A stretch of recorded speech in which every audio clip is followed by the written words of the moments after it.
মশারির নিচে কেবা শুয়ে আছে। আস্তে আস্তে মশারিটা যখন উঠাইয়াছে, মশারি উঠাইয়া জিবরাইল জীবন চাদর মুখ হইতে যখন সরাইয়া নিল, জিবরাইল সেই নূরের চাদর সরাইয়া তখন দেখিতে পাইল দেখে দিনের নবী শুয়ে আছে। নবী শুয়ে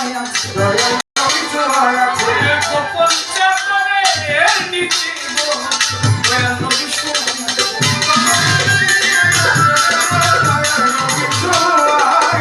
ওই গোপন চাদরের নিচে গোয়া আছে।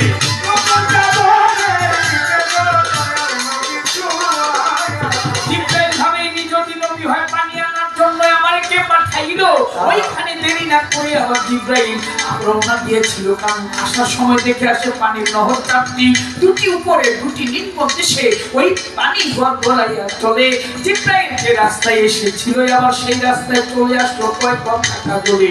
চতুর্থ আসাম থেকে আবার জিবরাইল উঠিল পাখায় ধারা দিয়া, দেখে মক্কানগর জমজম কূপের পাশে যে আছে দাঁড়াইয়া।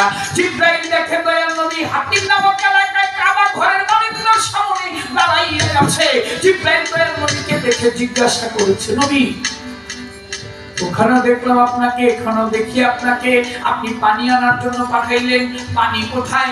পাইলাম না, আমি আপনাকে জানাই। এই দিক দিয়ে নবীর ওযু করা হয়ে গেছে। ওরে আমার ভাই, আমার দয়াল নবী পাগড়ি বাঁধে ওযু করা গেছে তার হইয়া, তার পানিতে সে ওযু করে সৃষ্টি করে। কেমন করে বলবো কথা, ভাবুক বিনে বুঝবে কোথায়, কেমন করে বলবো কথা, বিনে বুঝবে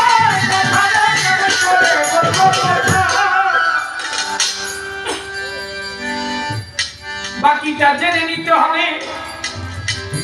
আমার নাসিরউদ্দিন আল ওয়াইসি বাবাজান বর্তমান কামেল গুরু যারা, তাদের কাছে গিয়ে একটু চরণ পাশে দাঁড়া, তাদের কাছে গিয়ে জেনে নিও পাগল মনে গোপন কথা। একজন বলবে আরেকজন শুনবে, তিনজন হইলি বলা কষ্ট। গানের আমি জানি কতটুকু, গায়কের ভাষায় যতটুকু বলা সম্ভব। আবুদিয়াত, রুবুবিয়াত, উলুহিয়াত, তিন দরজা। সেই ইমামুল মসজিদের পাশে ওখানে পাখি বসা রূহ যখন প্রবেশ করেছিল বারবার বাহির হয়ে আসে, অবশেষে বাম স্তনের দুই আঙ্গুল নিচে আর আঙ্গুল নিচে কল লতিফার মধ্যে আটকা পড়েছিল। এখানেই ঘটনাগুলি ঘটে। প্রতি ঘটে আছে খোদা, কারো ঘটনায় খালি। প্রতি ঘটে আছে খোদা, কারো ঘটনায় খালি। কারো ঘটে বিকশিত, কারো সামনা করি কথা জানে ভাবুক যে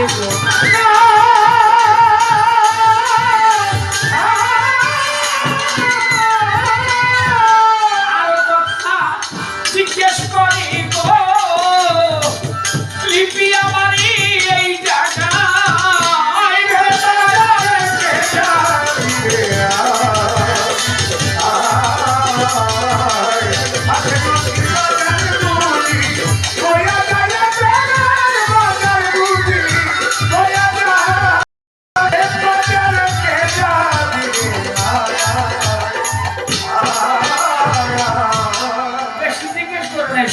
প্রশ্ন জিজ্ঞেস করছে, আরো জিজ্ঞাসা অসুবিধা নেই। 17টা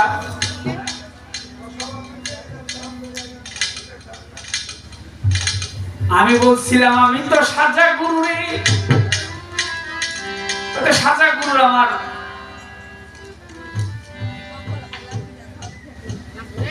মহাদার্শনিক সক্রেটিস বলছিল যে আমি কি জানি, আমি আসলে কিছুই জানি না। লালন সাহেবকে বলছে আমি ওই চরণের দাসের যোগ্যই না। আর আমরা বাউলরা, সারা বাংলাদেশের বাউলরা যারা বাউল গান করে, লালনের গান হয় না এমন কোনো দিন আছে যে লোকটা বললো যে আমি কিছুই জানি না, হ্যাঁ গান করতে কিনে গেছে। আর যারা গালি কয় আমি খুব জান দেওয়া না, হ্যাঁ কোন জ্ঞানী লোক কখনো বলবে না যে আমি অনেক জানি, কারণ জানছে বেশি। ওর নাম হইল মুকরম শয়তান। এর চেয়ে বেশি আর কেউ জানে না। 9.5 লক্ষ বছর খালি জানছে, কত বছর? 9.5 লক্ষ বছর জানছে মানে নাই। ওলিপি জানলে হবে না, একদিন মানলি। তার মধ্যে কিছু নাই রে পাগলি পন, আমি বলে নেই করি মানলে কিছু পাইবা তুমি। এই জগতের ভিতরে জানার মধ্যে কিছু নাই। আমি যতদিন বেঁচে থাকবো আমি বারবার বলি, প্রতিদিনই বলি কথা আমি কিছু জানি না, আসলেই জানি না। আগে কইতাম যে কিছুটা জানি না, কিছুটা কম না। এই 2-3 বছর আগে আর অনেক একবারই জানি না, তারপরে তো নাই হয়ে যাবে। এটাই হওয়া উচিত। আমি না, আমার বড় বড় সাধু যারা আসছে তারাই কথাগুলো বলে দিচ্ছে, আমি কিছুই জানি না, আমি বলতেই পারি না। এর মধ্যে একটা মজা আছে। এখানে যে মজা, ওই মজা যে লুটতে পেরেছে সেই তো সাধক হয়েছে, লালন সাহেব হয়েছে, দূরবীন শাহ হয়েছে, উকিল মুন্সি হয়েছে, খালেক দল মালিক দল হয়েছে, রশি সরকার হয়েছে, মাতাল কবির রাজ্জাক দল হয়েছে। প্রশ্ন করে আমার কাছে, শুনলেন বন্ধুগণ, সবার মাঝে বলো কথা, এখন বলো বিবরণ। আপনি যে আমার গুরু, আপনার গুরু আছে নাকি? সেই কথাটা সবার মাঝে একটু বলেন না দেখি। আর এই প্রশ্ন করছিল এই প্রভু শ্রীরামকে, প্রশ্ন করছিল হনুমান যে তুমি যে আমার গুরু, তোমার কোন গুরু আছে নাকি?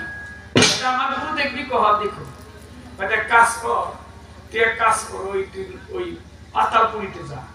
তো হনুমান পাতালপুরীতে গেছে, গিয়া দেখে একটা হনুমান একটা রামের ভক্তি দিয়ে পড়ে রয়েছে। আইসা কয় প্রভু গিয়া দেখলাম যে তোমার মতো একটা রাম, আমার মতো একটা হনুমান, আমার মতো হনুমানটা তোমার মতো রামের ভক্তি দিয়ে পড়ে রয়েছে। আবার যা, আবার গেছে, গিয়া দেখে একটা হনুমান সিংহাসনের মধ্যে বসার একটা রাম ভক্তি দিয়ে পড়ে রয়েছে।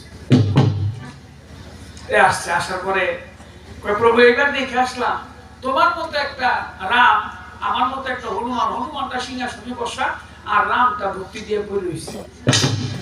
প্রভু শ্রীরাম বলছিল ওটা তোর মতো আর আমার মতো না, ওটা তুই আর আমি।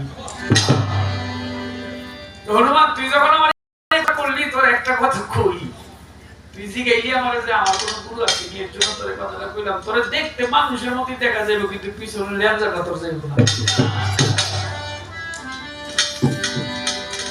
এই লেঞ্জা দিয়ে লঙ্কা আগুনে পোড়াইল।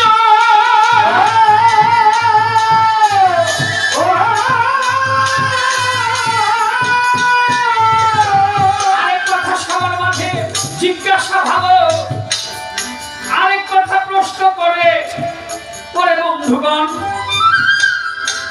এমন একটা দেশ গুরু ভক্তকে দিয়ে গেল, বলো না এখন শ্রীকৃষ্ণ মহাপ্রভু অর্জুনকে দিয়েছিল।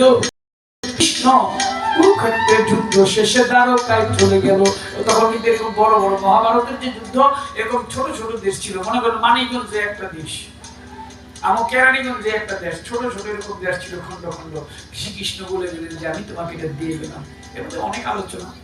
কৃষ্ণ বলেছিলেন যে তোমাকে এটা লিখে দিয়ে গেলাম। আরো আছে এরকম বহু আছে। এইখানে কথাটা ইতি রেখে যাই, আশা করি আর তার কোনো কথা নাই, আর কোনো কথা নাই।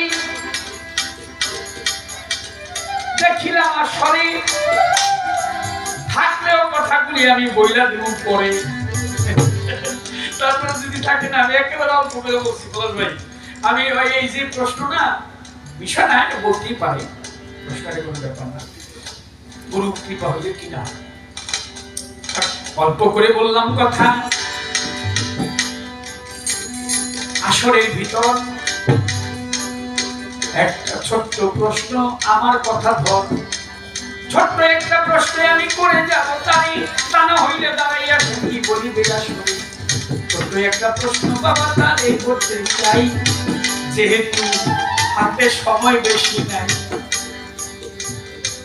বলেন বলেন বলেন কথা ভক্ত পক্ষ নিয়া, সবার মাঝে কথা দেয় আপনি দেন না বুঝাইয়া। ভক্ত বিশাল কথা, কথাটা সেও বলছে।